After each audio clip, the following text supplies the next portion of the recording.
la plupart des économistes orthodoxes estiment que si, disons, la consommation d'énergie fossile, gaz, pétrole, charbon, a joué un rôle important dans la croissance des économies européennes pendant les 30 Glorieuses, ça n'est plus le cas depuis lors. Et avec un certain nombre d'amis et de collègues, je maintiens la thèse selon laquelle la consommation d'énergie fossile, en particulier du pétrole, mais pas uniquement du pétrole, continue de jouer un rôle fondamental dans nos économies aujourd'hui.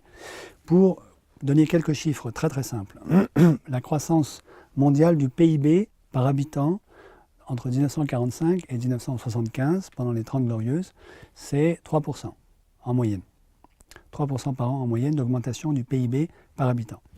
Et en fait, ce que vous pouvez montrer, c'est que ces 3% peuvent se décomposer en 2 plus 1, 3 égale 2 plus 1, 2% d'augmentation de la consommation d'énergie fossile par habitant tous les ans, et 1% lié au progrès technique, à la révolution managériale, à nos petits bras, au stress au boulot, tout ce que vous voulez.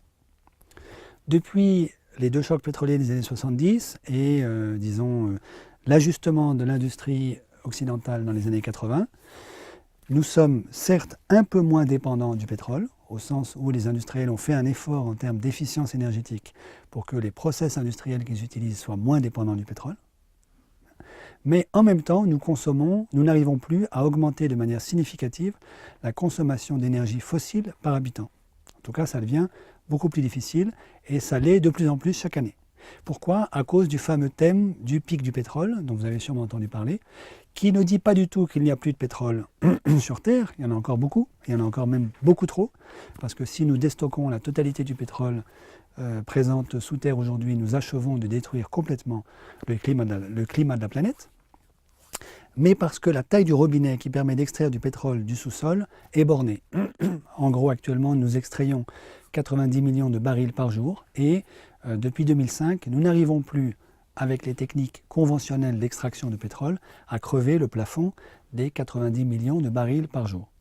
La grande question technique qui est posée, c'est est-ce que le pétrole et le gaz de schiste vont permettre de crever ce plafond? Pour l'instant, à ma connaissance, cette question continue de faire débat entre ingénieurs spécialisés dans l'extraction du pétrole. Mais quoi qu'il en soit, même si le pétrole de schiste permettait de crever ce plafond, il ne permettra de le faire que temporairement. Que faisons-nous dans une économie qui, depuis la révolution industrielle, est essentiellement dopée à la consommation d'énergie fossile et qui n'arrive plus à augmenter cette consommation? Soit qu'elle soit bloquée par le pic pétrolier, le pic du pétrole, soit qu'elle comprenne, et il serait temps, que la consommation d'énergie fossile est le plus sûr moyen de détruire le climat de la planète. En particulier le charbon, puisque comme vous le savez, des 3 énergies fossiles, c'est le plus polluant. Ce que je viens de dire signifie que nous n'aurons plus de croissance si nous ne changeons pas de modèle économique. Pendant les 30 Glorieuses, disons le schéma, c'est 3 égale 2 plus 1. 3% d'augmentation du PIB par habitant se décompose en 2% d'augmentation de la consommation d'énergie fossile par habitant et 1% lié au progrès technique. Depuis les années 80, nous n'avons plus que 1 égale 1, c'est-à-dire 1% d'augmentation du PIB par habitant égale 1% lié au progrès technique. Nous avons perdu les 2% liés à l'augmentation de la consommation d'énergie fossile par habitant. Ce qui ne veut pas dire que nous n'augmentons plus notre consommation d'énergie fossile, mais ce qui veut dire qu'elle n'augmente pas plus vite que la démographie.